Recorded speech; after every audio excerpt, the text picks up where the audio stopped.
कृषी आंदोलनाच्या निमित्ताने वारंवार एक गोष्ट अगदी पहिल्यापासून स्पष्ट झाली होती की शांततेच्या मार्गाने हे आंदोलन असण्याच्या ऐवजी त्याच्यामध्ये काही हिंसक तत्व घुसलेले आहेत.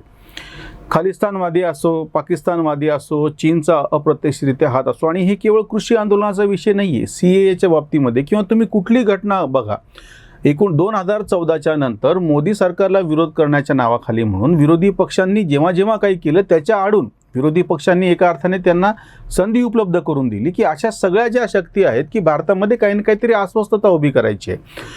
आता ही जी घटना लखीमपूर खीरीमध्ये घडलेली आहे, असं नाही झालं की एका ठिकाणी कुठेतरी शांतपणे निदर्शक बसलेले आहेत आणि त्यांच्यावरती जाऊन कोणीतरी गाडी घातली. हा जो आरोप आहे ना, प्रत्यक्षामध्ये एकूण 8 जणांचा मृत्यू झालेला आहे ह्याच्यामध्ये. आणि आधी काय सांगितलेलं होतं की क्रूरपणे हे आंदोलन पोलीस किंवा प्रशासन दडपू पाहते. म्हणजे काय, जेव्हा केंद्रीय गृहराज्यमंत्री अजय मिश्रा यांची गाडी आणि तो ताफा जेव्हा जात होता त्याच्यामधून त्याच्यावरती निदर्शकांनी हल्ला केला एका अर्थाने काळे झेंडे दाखवायच्या निमित्ताने, आणि मग पुढच्या ह्या घटना घडल्या ज्याचे सगळे बारकावे तुम्हाला आता यूट्यूबवरती आणि इतर उपलब्ध आहेत. एकूण 8 लोकांचा मृत्यू झालेला आहे या सगळ्या प्रकरणात. एक कुणालाही प्रश्न अतिशय बाळगोतपणे असा पडू शकतो की जो यापूर्वी शाहीनबागच्या बाबतीमध्ये पण घडला होता आणि आत्ता सुप्रीम कोर्टाने आजच म्हणजे 4 ऑक्टोबरला फटकार लावलेली आहे की तुम्हाला कुठल्याही परिस्थितीत रस्ता अडवता येणार नाही.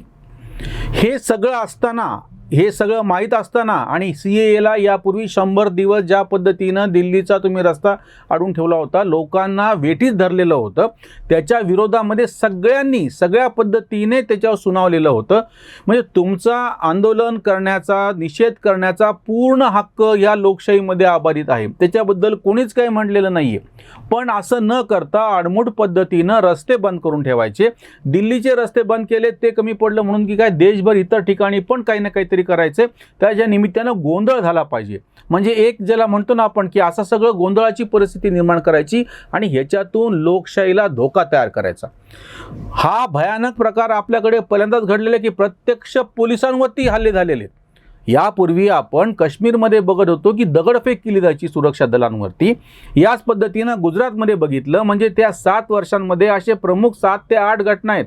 26 जानेवारीची ताजी घटना आहे आणि आत्ता लखीमपूरची घटना आहे की तुम्ही निदर्शनं करता आहात, तुम्ही बाजूला राहू शकता, ह्या गाड्या चाललेल्या आहेत, मंत्र्याच्या याचा ताफा चाललेला आहे आणि त्याच्यावरती तुम्ही जे निदर्शक आहेत ते त्याच्या समोर गोळा होतात, झेंडे लावतात आणि मग पुढची सगळं अपघात घडतो. आता जेव्हा तुम्ही याचे म्हणजे एक साधी गोष्ट आहे, यूट्यूबवरती तुम्ही कुठलेही, फक्त मी आताचं म्हणत नाही, 26 नोव्हेंबर 2020ला हे आंदोलन सुरू झालं, त्या दिवसापासूनचे या संयुक्त किसान मोर्चांचे प्रतिनिधी, त्यांचे प्रवक्ते, त्यांचे नेते, कोणी कार्यकर्ते, त्यांना पाठिंबा देणारे सगळ्यांची वक्तव्य पहा. आम्ही वारंवार यूट्यूबवरती या ॲनलायझरवरती जेव्हा व्हिडिओ करून टाकतो आहोत तेव्हा प्रत्येक वेळी हा मुद्दा उपस्थित करतो आहोत या कृषी आंदोलनाच्या संदर्भातला. काले कन्हून वापस लो, ह्याच्यामध्ये काळं काय आहे, एका मुद्द्यावरती घेऊन चर्चा करायला तयार आहोत. अगदी माझ्यासारखं, मी वैयक्तिक, एरवी मी कधी वैयक्तिक पातळीवरती आपल्या ह्या चॅनलवरती बोलत नाही, पण मी हे वैयक्तिक पातळीवरती आवाहन केलेलं होतं की ह्या इंग्रजी मसुद्याचा पूर्णपणे मराठी मसुदा केलेला आमच्याकडे तयार आहे. हा मसुदा मी तुमच्यासमोर ठेवतो. कोणीही प्रत्येक कलम एकेका कलमाप्रमाणे येऊन सांगा, आपण ते चर्चा करू. म्हणजे पहिली गोष्ट, आता ज्या अतिशय हिंसक आणि आडमोड पद्धतीनं म्हणजे तुम्ही चालू असलेल्या व्यवस्थेला खीळ घालता आहात आणि त्याच्यामधून अराजकतेचं काहीतरी म्हणजे बीज तुम्ही त्याला रोवू पाहता, त्याच्यातून काहीतरी लोकशाहीच्याच मुळावरती घात करावा अशी परिस्थिती चालू आहे. ते असो किंवा नुसते शांतपणे आपल्या घरात बसलेले तथाकथित पुरोगामी विद्वान असो की जे बसल्या बसल्या लिहितात, कुठलेही म्हणजे प्रस्थापित माध्यमावर लिहो नाही तर सोशल मीडियावरती हो, या सगळ्यांना ह्यांना तर सुरक्षा यंत्रणा आणि बाकीचे जे आपली पोलीस आणि बाकीचे ते सध्या त्यांच्या किंवा न्याय यंत्रणा जी आहे ती त्यांना तोंड देईल. पण ह्याच्याबद्दल बुद्धिभ्रम पसरवणाऱ्यांना मी आवर्जून आवाहन करतो आहे, आत्ताही करतो आहे. हे जे सगळे पत्रकार आहेत आपल्याकडचे, सगळे बौद्धिकदृष्ट्या प्रचंड मोठा भ्रष्टाचार या विषयात करत आहेत की बाबा चर्चा झाली नाही, शेतकऱ्यांना घातक आहेत. इतकं करून सुद्धा हे सगळे कायदे सध्या स्थगित आहेत. म्हणजे हा विषय सध्या नाही आहे. आणि एक फार मोठा पुरावा याच काळात मिळालेला आहे. 26 नोव्हेंबरला हे आंदोलन सुरू झालं आणि आत्ताचा हे ऑक्टोबरमध्ये लखीमपूरला खीरीला हा हिंसाचार उसळलेला. या संपूर्ण 11 महिन्याच्या कालखंडामध्ये शेतीचे 3 महत्त्वाचे म्हणजे तेव्हाचा रब्बीचा, खरीप आणि आता परत रब्बीचा या सगळ्यामध्ये धान्याचं उत्पादन कुठेही घटलेलं नाही. असं समजा की शेतकऱ्यांमध्ये असंतोष आहे हे म्हणतात त्याच्याप्रमाणे शेतकरी नाराज आहे. एका साध्या प्रश्नाचं उत्तर यांनी द्यायला पाहिजे, या सगळ्या काळामध्ये शेती उत्पादनात घट का आली नाही? इतकंच नाही, जास्तीचं उत्पादन झालेलं आहे. म्हणजे MSP प्रमाणे धान्याची जास्त खरेदी, जास्त पैसे पण दिले, जास्त संख्येनं पण ते खरेदी केलं, आकारानं पण खरेदी केलं गेलं आणि शेतकऱ्यांच्या खात्यामध्ये प्रत्यक्ष पैसे जमा केले. हे आकडे सरकारी पातळीवरचे त्यांच्या वेबसाईटवरती उपलब्ध आहेत. यासाठी काहीही वेगळी शोधपत्रकारिता करायची गरज नाही. म्हणजे हे पुरावा प्रत्यक्ष हातामध्ये आहे की आपल्याकडं ह्या सगळ्या करोनाच्या अडचणीच्या काळातही शेतीच्या उत्पादनामध्ये या प्रामाणिक शेतकऱ्यांनी कुठेही घट येऊ दिली नाही. मग हे प्रत्यक्ष आंदोलन करणारे आणि हिंसाचार करणारं तत्व आहे कोण? जर सगळे शेतकरी शेती करतायत, शेतीचं उत्पादन निघतंय, ते उत्पादन घटलेलं नाही आहे, त्यांना मिळालेले पैसे जास्तीचे आहेत, त्यांच्या खात्यामध्ये जमा झालेले आहेत, हे सगळं असताना प्रत्यक्ष हे काय चालू आहे? हाच प्रश्न CAच्या बाबतीमध्ये विचारला गेलेला होता. भारतीय मुसलमानाशी काहीच संबंध नसलेली अशी गोष्ट आहे आणि इतक्या मोठ्या प्रमाणामध्ये त्याचा असंतोष उभा केला जातो आहे. एक नाही दोनदा सर्वोच्च न्यायालयामधून त्याही प्रश्नावरती थपडा बसलेला आहे आणि आता प्रत्यक्ष सर्वोच्च न्यायालयानेच तुमचा आंदोलन करण्याचा, तुमचा निषेध करण्याचा सगळा अधिकार मान्य केला आहे, पण चुकूनही तुम्हाला रस्ता अडवता येणार नाही हे सांगितलेलं आहे. चुकूनही तुम्हाला दुसऱ्यांच्या ज्याच्या ह्याच्यावरती गदा, स्वातंत्र्यावरती गदा आणता येणार नाही, अतिशय स्पष्ट सांगितलेलं आहे. ह्याच्यावरती अजून काय आणि कशा पद्धतीनं वाद करायचा आहे? आणि वारंवार 700 लोक मेले नैसर्गिकरित्या. ह्या काळामध्ये कितीतरी लोक गेलेले आहेत, फक्त करोनानंच गेले असं नाही. मग तुम्ही असं म्हणणार का की ह्या सगळ्या काळामध्ये जे काही लोकांचा मृत्यू झालेला आहे त्याला अमुक तमुक कोणीतरी जबाबदार आहे म्हणून?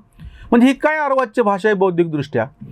प्रत्यक्ष रस्त्यावरती उतरून हिंसा करणारे, ज्यांना कुठल्याच पद्धतीचा विधिनिषेध नाही आणि लोकशाहीचे किमान जे तत्वही मानत नाहीत, तुम्हाला हा कायदा मंजूर नाही, तुम्हाला या कायद्याचा विरोध करायचा आहे, तुम्हाला पूर्ण अधिकार आहे आणि त्या दृष्टीनं तुम्ही सर्वोच्च न्यायालयामध्ये जाऊन दाद पण मागू शकत होता किंवा येत्या निवडणुकीमध्ये मोठ्या प्रमाणामध्ये प्रबोधन करून हे सरकार पाडून किंवा या कायद्यांना पाठिंबा देणारं सरकार बरखास्त करून तुम्ही तुमच्या सोयीप्रमाणे तुमच्या या कायद्यांच्या बाबतीमध्ये काय वागणार आहे तसं सरकार निवडून द्यायची पूर्ण तुम्हाला स्वातंत्र्य आहे.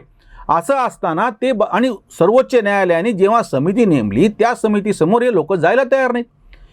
बरं, ह्या तर मोठ्या मोठ्या गोष्टी झाल्या. मी जेव्हा तुम्हाला सुरुवातीला सांगितलं तसं अगदी साधं, तुम्ही कोणीही या कायद्याला ज्याचा विरोध आहे, जो वैचारिक पातळीवरती, बौद्धिक पातळीवर त्याच्यावर काही बोलू पाहते, त्या कुणालाही विचारा की तुम्हाला याच्यामधली नेमकी अडचण काय आहे. ती काहीच न सांगता, म्हणजे एक रस्ता आहे, त्या रस्त्यावरती गर्दी झाली किंवा तो रस्ता चांगला नाही म्हणून समांतर दुसरा रस्ता केलेला आहे, अशा त्याच पद्धतीने ही जी शेतमाल खरेदी विक्रीची APMC कृषी उत्पन्न बाजार समितीची व्यवस्था आहे ती मोडीत न काढता, ती बंद न करता दुसरी एक व्यवस्था, दुसरा एक पर्याय सरकार उपलब्ध करून देत आहे. ह्याच्यामध्ये नेमकी अडचणच काय आहे? तुम्हाला जर या रस्त्यावरती जुन्या खडकाळ आणि खड्डे असलेल्या आणि अडचणीच्या रस्त्यानं जायचे, तो रस्ता खुला आहे ना अजून सुद्धा. कृषी उत्पन्न बाजार समिती बंद केलेली नाही, MSP प्रमाणे खरेदी बंद केलेली नाही. प्रत्यक्षामध्ये मागच्या सीझनला आणि आताही MSP प्रमाणे सरकारने खरेदी कागदोपत्रीचे आकडे उपलब्ध आहेत आणि ती प्रत्यक्ष खरेदी झालेली पण आहे. मग तुम्ही नेमका आरोप काय करायला लागलात? कल्पनेमधलं, म्हणजे काहीतरी होईल, कोणीतरी असं करेल, मग अदानी अंबानी येतील आणि ते अदानी अंबानीला करायला प्रॉफिटेबल बाकी खूप बिझनेस आहेत. एक सरळ साधा नियम आहे की ज्या ठिकाणी सरकार हे मोठं ग्राहक आहे, MSP प्रमाणे सरकार जेव्हा खरेदी करतं धान्याच्या बाबतीमध्ये, विशेषतः गहू आणि तांदूळाच्या बाबतीमध्ये, त्याच्यामध्ये अदानी अंबानी सोडा, अगदी गल्लीतला गावातला छोटा मोठा सावकार तरी त्या धंद्यामध्ये कशाला पडेल?